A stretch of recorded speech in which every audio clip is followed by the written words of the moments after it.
Olá, crianças, tudo bem com vocês? Estou passando para deixar as orientações para a nossa aula desta tarde. Então, fique ligadinho e vamos aí dar uma olhada na nossa agenda do dia para a gente separar o material que será utilizado. Bem, na agenda do dia nós temos aí para português, né? Como atividade permanente é a leitura dessa agenda. Vamos dar uma olhada no calendário, tá? Hoje teremos o vídeo Como Cuidar do Meio Ambiente. Então, aí vocês vão aprender 10 dicas, né, que são essenciais para que a gente ajude a cuidar do meio ambiente. Olha, 10 dicas para cuidar do meio ambiente, tá? Depois, nós vamos trabalhar aí com o quiz. Sabe aquele joguinho de perguntas e respostas? Pois bem, nós vamos trabalhar aí com esse quiz, tá? Eu até vou colocar aqui em negrito para vocês, né? Eu vou destacar, vocês destaquem aí na sua casa, tá bom? Como projeto didático, vamos continuar trabalhando com as fábulas, né? Então, utilizaremos o nosso livro Ler e Escrever. Faremos a atividade 3A, analisando o início de uma fábula, páginas 189 e 190.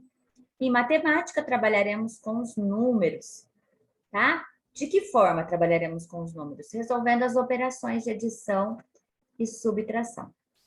Bom, eu vou deixar a foto para você, né? Para você copiar as continhas no seu caderno. Combinado?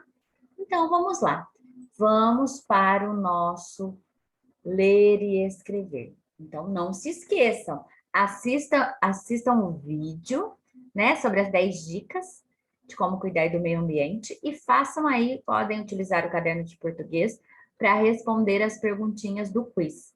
Combinado? Então, vamos lá. No ler e escrever, nós teremos aí a etapa 3, análise de uma fábula. Atividade 3A. Essa atividade será feita aí de forma oral, né? Porque se estivéssemos em sala de aula, né, poderíamos fazendo algumas anotações e tudo mais. Como estamos aí em atividades remotas, estaremos fazendo oralmente, mas é importante que você preste atenção, né? Que você aí, né, consiga aí depois interagir aí com a sua família, né, a respeito dessas fábulas aí que nós trabalharemos. Na verdade, trabalharemos uma fábula com 3 versões diferentes, ok? Então, vamos lá.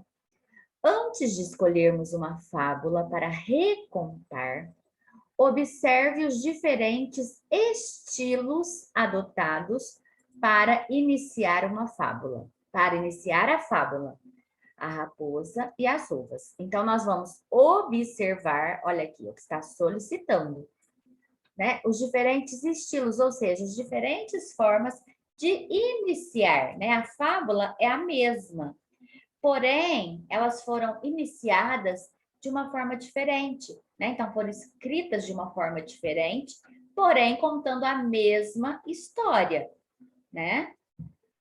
Comente com os demais colegas. Então, vocês farão isso com a sua família. Em que essas diversas formas de começar o texto são diferentes ou iguais? Né? Então, nós vamos observar aí, né? Sobre essas diferentes formas de começar, né? Em que elas são iguais ou em que elas são diferentes. Depois você vai comentar aí o começo que mais lhe agradou e explicar o porquê, né?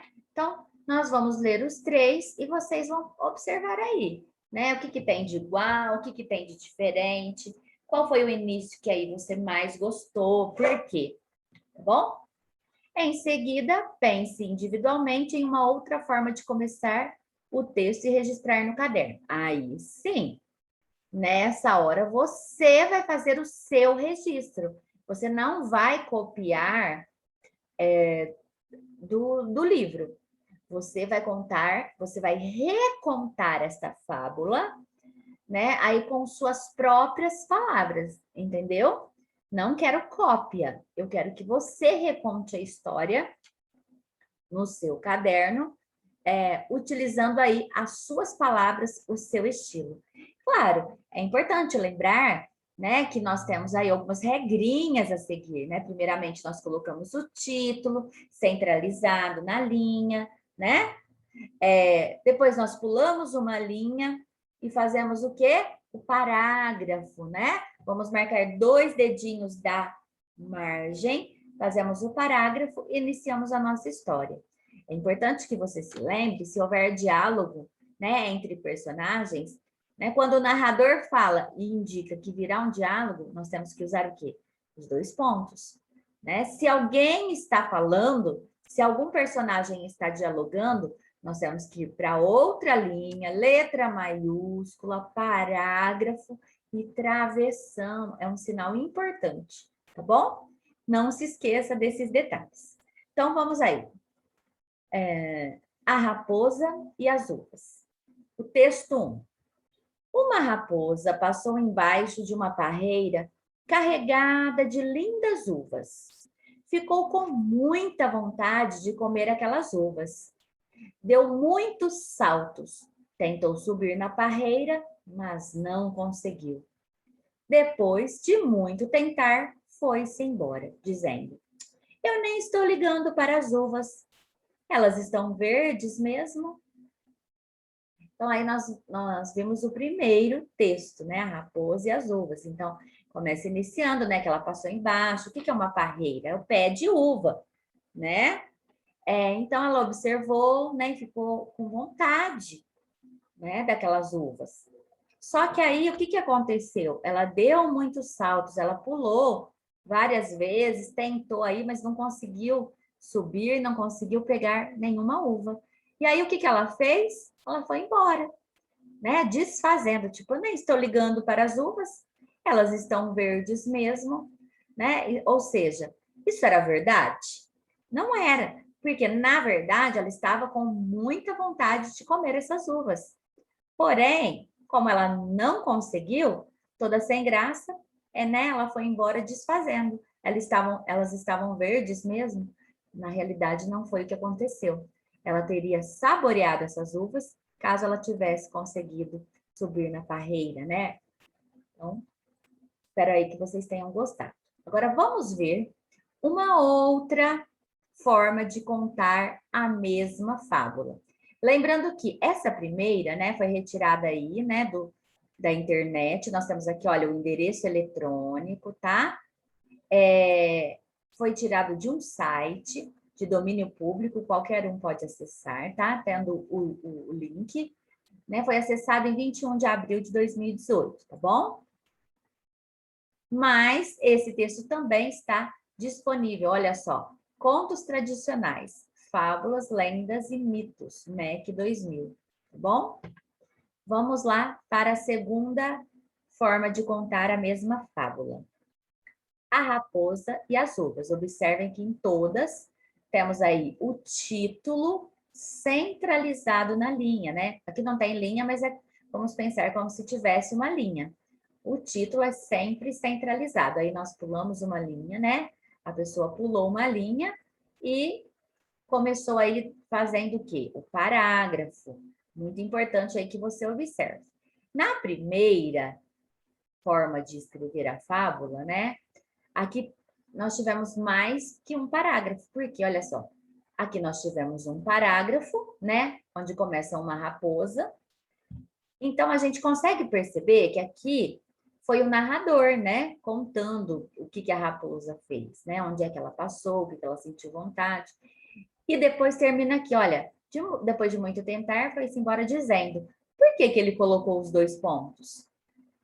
Porque o narrador indicava que seria a fala da personagem, né? Então, a raposa, né, falou, aí foi para outra linha, observem, fez o parágrafo novamente, aqui, olha essa distância, né? Vamos pensar aí nos 2 dedinhos da margem. E aí colocou o travessão, que indica que a personagem está falando. Eu nem estou ligando para as uvas, elas estão verdes mesmo, né? Então, aqui nós não percebemos a presença de diálogo, tá? Aqui somente o narrador vai contar o que aconteceu, tá? Então, nós observamos que existe apenas um parágrafo, tá bom? Uma raposa, aproximando-se de uma parreira, viu que ela estava carregada de uvas maduras e apetitosas. Com água na boca, desejou-as comer e, para tanto, começou a fazer esforços para subir até elas. Porém, como estivessem as uvas muito altas e fosse muito difícil a subida, a raposa tentou, mas não conseguiu alcançá-las. Disse então, olha, até tem uma fala, mas está colocada de forma diferente. Disse então, estas uvas estão muito azedas e podem desbotar os meus dentes. Não quero colhê-las agora, porque não gosto de uvas que não estão maduras. E dito isso, se foi. Então, me desculpem, aqui realmente há, sim, a fala, né, da raposa, né? Mas foi colocada aí de uma outra forma, tá bom? O texto inicia, né, falando aí da raposa, né? A raposa, a gente consegue perceber que ela estava caminhando, né? Por quê? Porque aqui diz que ela acabou aproximando-se de uma parreira, né? Que é o pé de uva que eu já comentei. Então, aproximando-se dessa parreira, observou que ela estava o quê? Carregada de uvas, e ela coloca aqui, olha, o autor coloca maduras e apetitosas, né? Se está madura, porque está boa para ser consumida, né? Se é apetitosa, provavelmente porque é doce, porque é gostosa, né? Bem, o que aconteceu quando ela observou essa parreira com uvas madurinhas, apetitosas? Ela teve água na boca. Então, quando a gente fica com muita vontade de comer algo, a nossa boca saliva, né? Bastante. Então, foi isso que a raposa sentiu. Desejou-as comer e, para tanto, começou a fazer esforços para subir até elas. Ou seja, no primeiro texto, diz que ela saltou, né? Aqui também quer dizer algo semelhante, porque diz que ela fez esforços. Sendo assim, mesmo assim, ela não conseguiu alcançar essas uvas apetitosas, né? E qual foi o argumento que ela utilizou, né? Olha só, essas uvas estão muito azedas e podem desbotar os meus dentes. Não quero colhê-las agora. Não quero. Aqui ela mencionou que ela não queria colher as uvas, porque não gosto de uvas que não estão maduras. Então ela resmungou e foi embora. Mas, na verdade, foi isso que aconteceu?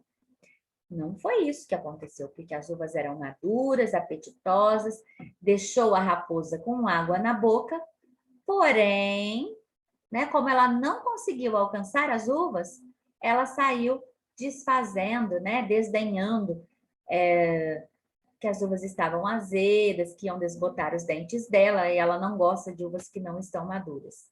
Né? Foi simplesmente pelo fato de não conseguir alcançar essas uvas. Bom? Agora vamos observar o texto 3. A gente percebe que o título está centralizado, nós observamos a presença do parágrafo, né? E vemos aí, opa, não é só aqui, gente, começa na 189, vai para 190, né? Então, a gente consegue observar um parágrafo só, né? E depois nós teremos aqui a moral, porque a fábula tem moral. Às vezes ela vai estar explícita, como ela está, né? Já destacando aqui que tem a moral, ou implícita. Na primeira e na segunda forma de escrita, a gente consegue perceber que a moral está implícita, ou seja, está escondidinha. Mas nós conseguimos aí interpretar. Como assim? Nós observamos que ela estava com vontade das uvas, ela teve água na boca, né? Ela sentiu vontade, né? Mas quando ela não conseguiu alcançar, o que ela fez? Ela foi embora, desdenhando, desfazendo, como se as uvas não prestassem para o consumo, né? Mas aqui na última forma de escrever, né, nós teremos a moral bem explícita, né? A gente consegue perceber a evidência da moral. Então, vamos lá. A raposa e as uvas. Estava uma parreira carregada das uvas mais apetitosas e maduras. Olha só, estava uma parreira carregada das uvas mais apetitosas e maduras. Cada cacho fazia vir um favo de mel à boca. Então, aqui faz a comparação com o favo de mel, né? Que é docinho. Então, está querendo mostrar que as uvas eram bem doces, apetitosas. Apareceu uma raposa. Como as não cobiçaria, ou seja, quando apareceu a raposa, ela desejou. Como é que ela não ia desejar uvas tão apetitosas, tão doces, né? Então, cobiçar é desejar. Apareceu uma raposa. Como as não cobiçaria, começou a fazer esforços e diligências por alcançá-las, mas estavam muito altas, ou seja, ela começou a se esforçar para pegar essas uvas, mas elas estavam muito altas. Por fim, vendo perdido o tempo e o trabalho, desculpa, gente, ó. Por fim, vendo perdido o tempo e o trabalho. Agora reconheço que estão verdes, disse o animal. Não gosto da fruta assim. E foi-se consolada, né?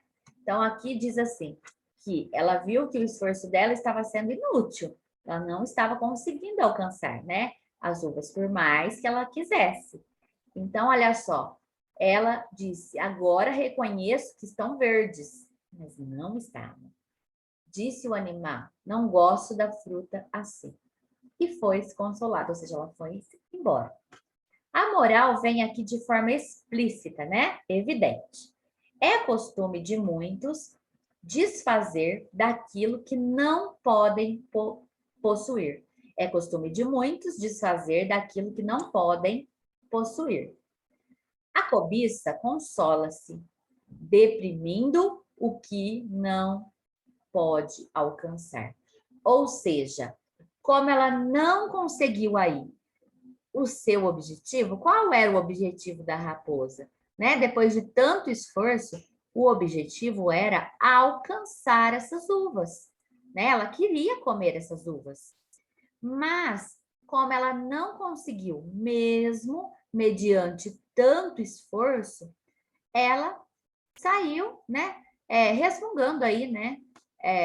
Agora reconheço que são verdes, né? Eu não gosto da fruta assim. Né? Então, ela cobiçou, mas como ela não conquistou, ela desfez, né, das uvas, tá bom? Então, e aí? Pense um pouquinho, discuta com a sua família e pense qual é a forma que você gostou. Qual das 3 formas atraiu mais a sua atenção? Vocês observaram que foram 3 modos diferentes de escrever a mesma fábula. Mas agora eu quero que você pense no seu estilo, na sua forma de escrever. Eu não quero cópia, eu quero que você crie, reconte, na verdade, não é criar, é recontar esta mesma fábula, só que dessa vez usando as suas próprias palavras. Não esqueça de, ao final, você gravar um vídeo fazendo a leitura da fábula que você escreveu, tá bom?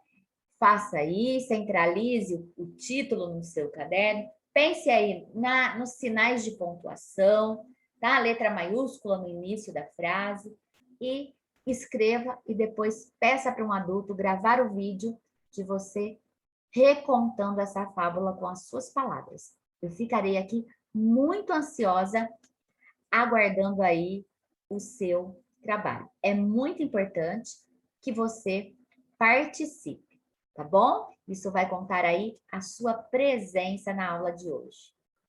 Tudo bem? Então, vamos lá. Vamos dar uma olhada que nós teremos para matemática. Nós já vimos que na agenda do dia, que estava dizendo que trabalharíamos com números em forma de operações de adição e subtração.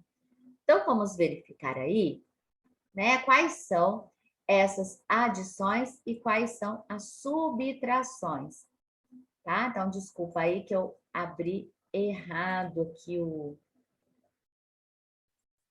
a página para vocês. Então, vamos observar aí. Então, nós teremos aqui, pessoal, algumas continhas, tá? A, B, C, D, E, F, até a letra K. Não precisa fazer aí desenhos de quadradinhos. O que eu peço para vocês é que vocês deixem um espaço entre uma conta e outra, para que as contas não fiquem amontoadas. Vamos contar quantas continhas tem aqui. 1, 2, 3, 4, 5, 6, 7, 8, 9, 10, 11. Tá? Se você quiser aí colocar de 3 em 3, tá? E depois na última fileira você terá 2.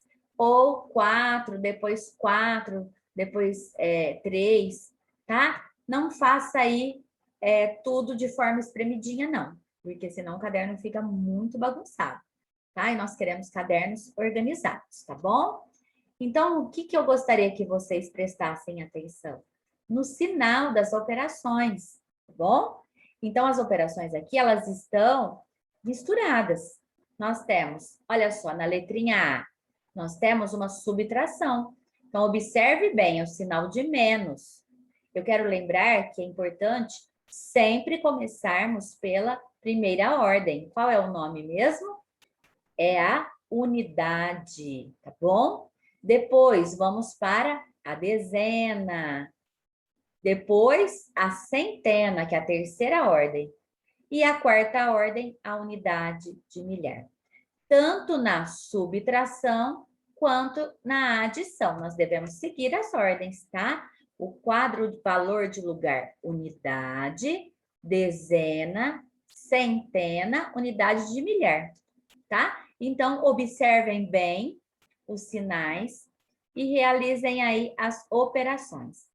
Deixe de forma organizada, não precisa ser exatamente dessa forma, porque senão vai ficar muito exprimido aí no seu caderno, tá? E aí fica difícil, quando vocês enviam, fica difícil para eu fazer a correção, tá bom? Espero aí que vocês façam tudo com capricho, com muita atenção. Ficarei aqui ansiosa, aguardando as fotos, aguardando o vídeo da sua leitura, tá? Da sua atividade. Por hoje é só, desejo um excelente final de semana. Fiquem com Deus e até a próxima aula.